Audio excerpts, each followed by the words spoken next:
आपको फी ज़माना जो बातें आजकल कबूतर परवरी पर होती हैं उसके बारे में और कबूतरों की परवाज़ और संभाल और इन चीज़ों पर जो आपके सवालात होंगे वो भी अगर आप सवाल करेंगे तो वो सवाल भी लेंगे और उन चीज़ों पर हम बात करेंगे। डिटेल इंटरव्यू लेंगे उस्ताद अब्दुल बासित साहब का। लेकिन इसके साथ साथ हमारी खुशकिस्मती है कि कराची का ये जो सीनियर असातिज़ा कराम का गुलदस्ता है वो भी यहाँ पे सजा हुआ है, पूरा हमारे साथ मौजूद हैं। तो हम सबसे पहले जाएंगे उस्ताद अब्दुल बासित साहब की तरफ। आप सब लोग वाकिफ़ हैं उनसे, किसी तारुफ के मोहताज नहीं है। आप लोगों को जो है गाइड करते रहते हैं बहुत अच्छी चीज़ों पर, कबूतर की पहचान पर। इनकी बहुत ज़्यादा डिटेल्ड वीडियोज़ हैं। उसके अलावा कबूतर परवरी में जो जो हमारी ज़रूरियात हैं उस पर भी बहुत सी वीडियोज़ इनकी आपको मिलती रहती हैं। हम उनसे बात करेंगे और वो सबसे पहले आपको तारुफ़ करवाएंगे, आप उनके जितने भी मेहमान यहाँ पर मौजूद हैं उन सब का, और जो जो असातिज़ा कराम यहाँ पर उन सभी वो नाम बनाम आपको करवाते जाएंगे। हम चलते हैं जनाब मोहतरम उस्ताद अब्दुल बासित साहब की तरफ। अस्सलाम वालेकुम सर। वालेकुम अस्सलाम कामरान भी, सबसे पहले तो आपकी टीम का दिल की गहराई, और आप पंजाब से आए कराची, फिर कराची का शौक़ भी दिखाया, आज आप हमारे पास तशरीफ़ लाए, ये हमारे लिए शर्फ़ की बात है। आपका प्यार सर। आप जो शौक़ के लिए इस वक्त काविशें कर रहे हो, जो मेहनत कर रहे हो, वो किससे ढकी छुपी नहीं है। और अल्हम्दुलिल्लाह आज ये इत्तेफाक से साथियों का, हमारे कराची के मोस्ट सीनियर जो असातिज़ा कराम हैं, उस्ताद मौज़म हैं, उस्ताद हसन रेक्सर बैठे हुए हैं, और उस्ताद साजिद हैं, उस्ताद ग़ुलाम हुसैन गुल्लू हैं, हमारे उस्ताद नैयर भाई हैं, उस्ताद इलियास क्रिकेटर माशाल्लाह किसी तारुफ के मोहताज नहीं, हमारे मोहतरम आसिफ तैमूरी भाई, उस्ताद आसिफ तैमूरी हैं, उस्ताद इफ्तिखार कायम खानी, हमारे मोहतरम उस्ताद सलीम भाई हैं, उस्ताद जमाल भाई हमारे साथ बैठे हुए हैं। अलग मौसम है। अब देखें, अक्सर लोग हमसे रब्ता करते हैं पंजाब से, KPK से, बलोचिस्तान से, कि जी हमें अपने कबूतरों के बच्चे भेज दो, या ये भेज दो, वो भेज दो। मैं हमेशा एक बात करता हूँ कि हर सिटी का जो शख्स है वो अपने वेदर के अकॉर्डिंग कबूतर बनाए। अब कराची का जो कबूतर है वो यहाँ उड़ रहा है, यहाँ नमी है, यहाँ हवा भी चलती रहती है, और उस हिसाब से कबूतर जो है उड़ता है। पंजाब में देखा हमने, लाहौर में देखा, और फैसलाबाद और खानेवाल, मुल्तान, इन एरियाज़ में वहाँ टेम्परेचर के हिसाब से जेट है बहुत ज़्यादा गर्म है, बहुत ज़्यादा टेम्परेचर होता है वहाँ पर, और ह्यूमिडिटी वहाँ भी बहुत गिर जाती है। शायद लास्ट या 1-2 साल पहले तो 7 से भी नीचे आ गई। जी, कबूतर बड़ा ज़ाया हुआ था। बिल्कुल। तो वहाँ जो कबूतर उड़ेगा वो डिफरेंट बॉडी स्ट्रक्चर का उड़ेगा, डिफरेंट परकुंदे का उड़ेगा कबूतर। और सबसे जो अहम चीज़, कबूतर का खून का जो है वो अच्छा होना, चाहे वो दुनिया के किसी भी कोने में उड़ाया जाए, वो बहुत ज़रूरी है। और जो कोचवान है जिसमें बैठा हुआ है उसका भी होना बहुत ज़रूरी है। लेकिन बनिस्बत कराची या KPK बलूचिस्तान के जो पंजाब में हाई फ्लायर कबूतरों की जो क्वालिटी ऑफ बर्ड है वो बहुत अच्छी मुझे नज़र आई। सही। अब 1 बाय 1 पकड़ाते चले जा सकते हैं। अच्छा, एक चीज़ मैं आपसे पूछूंगा कि अभी आपने जैसे बात की कि खून जो है अच्छा खून का कबूतर ही उड़ेगा, बिल्कुल, लेकिन स्ट्रक्चर आपने कहा कि चेंज होने चाहिए, स्ट्रक्चर चेंज होने चाहिए, मुख्तलिफ। बिल्कुल। तो किस तरह का स्ट्रक्चर आपने कहाँ जो मुशाहिदा किया, मुशाहिदा कहेंगे ना हम, बिल्कुल सही बात है, तो उसको मुशाहिदा ही कहा जा सकता है। क्यों आसिफ भाई, एक अच्छा वर्ड है, मुशाहिदे में ही हम बात कह सकते हैं। तजर्बा तो क्योंकि बैठेंगे तो पता चलेगा। बिल्कुल। हाँ, खैर तजर्बा हमने सऊदी अरब में किया, बजाते खुद भी ना कबूतर उड़ा के किया। सही। और वहाँ हम लास्ट ईयर जो हमारा जेट था उसमें हमने ऑल सऊदिया जो चैम्पियनशिप उड़ाई गई, अल्हम्दुलिल्लाह उसमें 2nd पोजीशन भी हमारी मिली। वो 8-9 महीने की छत थी। उसकी वजह ये है कि अगर टेम्परेचर गर्मी, जिस तरह शदीद गर्म इलाके हैं, वहाँ जो हैवी बॉडी स्ट्रक्चर के कबूतर हैं, मोटे कबूतर हैं, या जो वो कबूतर रिज़ल्ट नहीं दे रहे। किसी जगह पर भी वो उन कबूतरों का रिज़ल्ट नज़र नहीं आ रहा। जिसने अपने अच्छे शाम तक के, रात तक के उड़े हुए कबूतर दिखाएँ तो स्लिम बॉडी है, जिन पे गोश्त नहीं है ज़्यादा, क्योंकि गर्मी में भी एक रिस्पेक्टफुल पर्सनालिटी है, लेकिन एक कबूतर परवरी में भी आप एक अच्छे परफॉर्मर भी हैं। तो आप क्या समझते हैं कि किस तरह के कबूतर जो हैं ये यहाँ पर हम उड़ा रहे हैं, ये हमने ब्लड बना लिया, एक उड़ा लिया, लेकिन ब्रीड करने के लिए और उड़ाने के कबूतरों में कोई फ़र्क रखा जा सकता है या रखना चाहिए? तो फ़र्क होता है इनमें, ब्रीडर कबूतर में और उड़ाने के वाले कबूतर? ब्रीड बनाने के लिए और उड़ाने के लिए बेसिकली बटेर तो बहुत छोटी होती है, बॉडी उसकी बटेर टाइप की होनी चाहिए। बड़े उसमें उसी हिसाब से आप बड़े उसमें आ जाए। बटेर बहुत छोटी होती है, उसकी बेसिकली जो अपना बॉडी बटेर टाइप की होनी चाहिए। मेरा अपना ख्याल है, मैं हो सकता है गलत भी हूँ, हर शख्स अकलीट फुल नहीं होता, लेकिन मेरी अपनी एक सोच है कि उसकी बॉडी कबूतरबाजी के अंदर कि कम अज़ कम ये बटेर टाइप की होनी चाहिए। और बटेरे आप बटेर देखते हैं ना तो वो उसकी बॉडी जो होती है वो ना छोटा होता है, वो तो छोटा नहीं- होता है कबूतरों में आप बड़ा कर और लेते उसकी बॉडी में फ्लेक्सिबिलिटी बहुत होती है, सही। बहुत फ्लेक्सिबिलिटी होती है बटेरों की बॉडी में। हैं। ये चीज़ें हैं उसके अपना उंगलियाँ बारीक होने की, ये एक सब एक अलग चीज़ है। लेकिन सारी ये मोटी उंगलियों के भी उड़ जाते हैं, लेकिन ज़्यादातर जो ये पॉइंट्स में आते हैं बारीक उंगलियाँ, बारीक पिंडली, समझे कुंदा उसका सही हो, पर चौड़ा हो। कुंदा अलग चीज़ ये है और पर ब्रीडर कबूतर के लिए आप जी, बता रहे हैं, ये चीज़ें सारी ब्रीडर कबूतर में आनी चाहिए। बिल्कुल सही। अच्छा, ब्रीडर कबूतर जो बच्चे निकालता है, हमें वो कबूतर उड़ाने चाहिए कि उनको भी आगे ब्रीड में डालना चाहिए, या उड़ाने के लिए जोड़ा अलहदा लगाना चाहिए? यार एक बात बताऊँ, देखें जो कबूतर आपके उड़ रहे हैं ना, आप देखें कोई भी कबूतर देखकर ये नहीं बता सकता, वो एक अपना गैस कर सकता है कि इस तरह का कबूतर मेरे पास बहुत अच्छा उड़ाता है, उसकी परफॉर्मेंस बहुत अच्छी थी। आपके पास जो कबूतर परफॉर्म कर रहा है, मेरा अपना ख्याल ये है कि आप उन्हीं को अपने जो है ना उसी की ब्रीड करें, और उड़ने वाले कबूतरों ही को आपस में मिलाएं।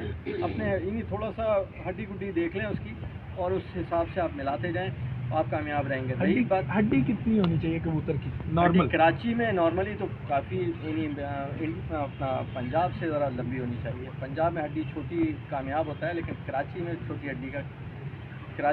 हड्डी कामयाब नहीं है। लंबी हड्डी होनी चाहिए, लंबी हड्डी होनी चाहिए कराची के अंदर खास तौर स्ट्रेट हड्डी चलती है यहाँ पे, देखिए या गोल हड्डी है? इस गोल हड्डी भी यहाँ पर चलती है, लंबी भी चलती है, लेकिन एक होती है ना चुब्बा हड्डी, एक होती है उस तरह से गोल हड्डी। नहीं, ज़रा थोड़ा सा हाथ पे महसूस हो, ये नहीं कि एक वो बदगोशे में आ जाता है। गोल अगर होगा अच्छा, तो वो बदगोशे में आ जाता है। हड्डी जो एक एथलीट हड्डी होती है कबूतरबाजी के अंदर कबूतर के लिए, वही होनी चाहिए। इनके गोश्त हो लेकिन महसूस ना हो। महसूस ना हो, उसको वेट महसूस ही ना हो। बिल्कुल। उड़े हुए कबूतर को आप जब भी पकड़ेंगे ना, खाया पिया हुआ भी होगा, लेकिन उसका वेट आप महसूस नहीं कर पाएंगे। अच्छा अरे भाई, लोग आँख देख रहे होते हैं और काफ़ी बातें बता रहे होते हैं, ये रात को भी बैठ जाएगा, ये अंधेरे में भी बैठ जाएगा, तो क्या ये हकीकत है इन बातों में? आप समझते हैं ये भी कोई हकीकत यार है? देखें, ये गैस है, लेकिन बहरहाल आपकी पुतली के ऊपर इसका मेरा अपना ख्याल है ज़्यादा दारोमदार है। बारीक पुतली, क्योंकि रात में आप नोट कीजिएगा कबूतर की भी पुतली फैल जाती है। जो बारीक पुतली का कबूतर होता है ना, वो बेहतर तौर पे मेरा अपना ख्याल है, और मैं गलत भी हो सकता हूँ, बारीक पुतली का बेहतर तौर पे बैठ सकता है, क्योंकि उसकी पुतली फैलेगी लेकिन इतनी नहीं फैल पाएगी, क्योंकि फैलने से मेरा ख्याल से उसको दिखने में थोड़ी सी प्रॉब्लम होती है। तो बारीक पुतली का बेहतर तौर पे बैठ, लेकिन ये प्रैक्टिस के ऊपर बात होती है सारी, प्रैक्टिस पे कि अगर आपने कितना रियाज कराया हुआ रात को बैठने का, वही कबूतर बैठेगा। और आपने ना वैसे ही एक आध मरतबा बैठ गया गलती से, और आप समझ रहे हैं कि बैठ जाएगा, नहीं, मुस्तकिल आप उसको रात में बिठाएं, रात में उड़ाएं मगरिब के बाद, तो फिर वो बिल्कुल सही। मतलब कबूतर, अच्छे कबूतर पर कितनी बातें करें, बहुत सी बातें हो चुकी हैं। 12 साल से तो मैं ही कर रहा हूँ, यहाँ पे भी आके हर जगह जा जाए, तो थोड़ा सा भी अब ये देखिए ना, मौसम चेंज हुआ, थोड़ा मुझे भी थोड़ा फर्क पता चला। जो दोपहर में हम बैठे थे तो और तरीके से बैठे, आपको भी 12 साल हो गया, अब आप बताएं तो अच्छे कबूतर की क्वालिटी का। तो अब जो हम बैठे हैं, अब थोड़ा मौसम चेंज हो गया, पुटाई के दिन चल रहे हैं, पर पुटाई के ना आपके यहाँ भी चल रहे हैं, हर जगह पे कबूतर जो उनके पर खींचे जा रहे हैं।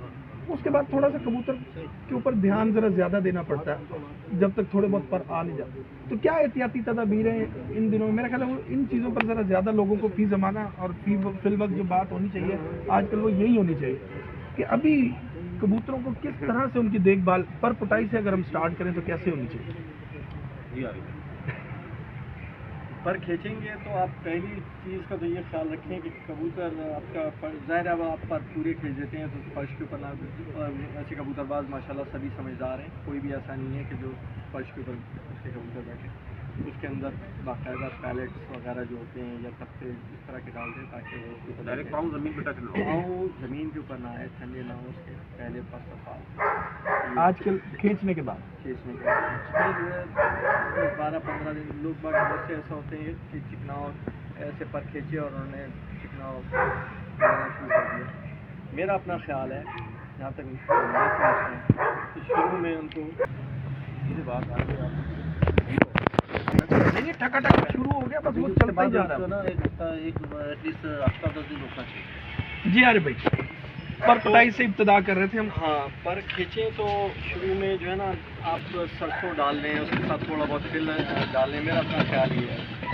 लेकिन रोटी जो घी वगैरह है वो चीज़ें जब उसके पर मेरा ख्याल से 12, 14, 15 दिन के बाद थोड़े बहुत पर आ जाते हैं ना, फिर आप रोटी वोटी डालना उसको शुरू कर दें। अच्छा। जो भी आप वो बेहतर है, तो उससे यह है कि कबूतर ज़्यादा बेहतर रहेगा। अच्छा, लगातार आप कह रहे हैं कि जैसे ही पर खींचे लगातार लोग एकदम से शुरू कर देते हैं, साथ ये किए, साथ ये किए, साथ ये, वो ना करें। नहीं, वो नहीं करना चाहिए। उसकी वजह क्या है, क्यों ना करें और उसमें बाद में क्यों करें? कबूतर के पर मैंने जो मेरा तजुर्बा है उसके अंदर पर इतने अच्छे नहीं आ पाते, उसके कुछ परों में खराबियां आ जाती हैं, कोई रेशा बन जाता है।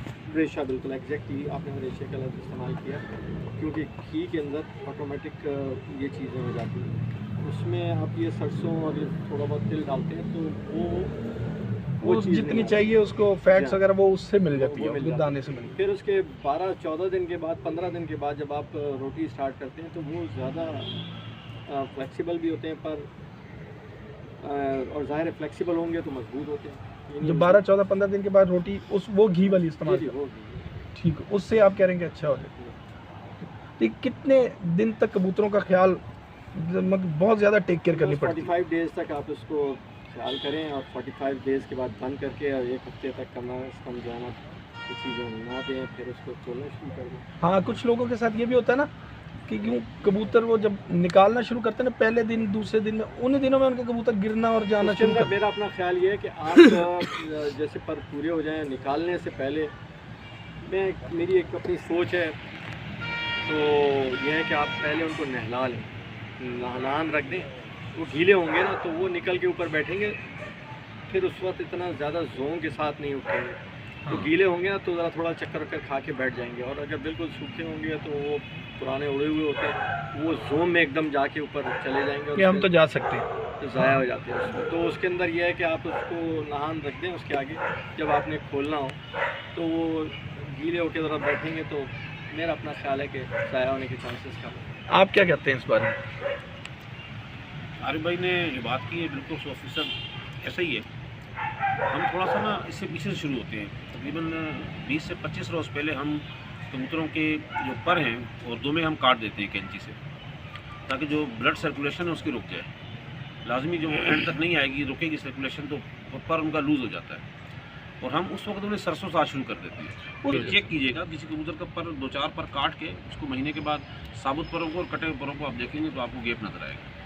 ये फ़ायदा है शौकीनों के लिए, अगर पर काट दें अच्छी बात है, अच्छा, अच्छी बात है। और साथ ही जो है हम सरसों शुरू कर देते हैं 20-25 रोज़ पहले ही, सही।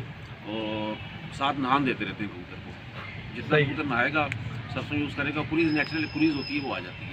अच्छा, उसके बाद पर पटाई के बाद 12 रोज़ हम उन्हें कोई चिकनाव या इस तरह की चीज़ नहीं देते। सिंपल हम उन्हें तिल, काले सफ़ेद तिल देते हैं और उनका बाजरा वगैरह जो है वही उनको चला के रखते हैं। 12 दिन के बाद फिर डिफरेंट मल्टी मिनरल्स वगैरह, मल्टी विटामिन, इस टाइप की चीज़ें हमको यूज़ करवाते हैं। अच्छा, तो उसमें ये हो जाता है कि कबूतरों के पर लेस होने तक आप आ जाए सर, मैं यहाँ आ जाऊँगा। कराची के अंदर जितनी भी चीज़ है, जो भाई ने मेरे कहा कि उठान कब यानी कि हवा की जो सिमत होती है दो, एक होती है नीचे, एक होती है ऊपर, सब है ना। अगर जो है ये सिमत के बीच में आ जाता है फिर उसको जो है उठान बोलते हैं। उठान वो कबूतर को फिर जाकर वो आसमान में लग जाता है दोबारा, फिर वो बैठ गया नहीं तो फिर आप कर जाता है। देखें अमूमन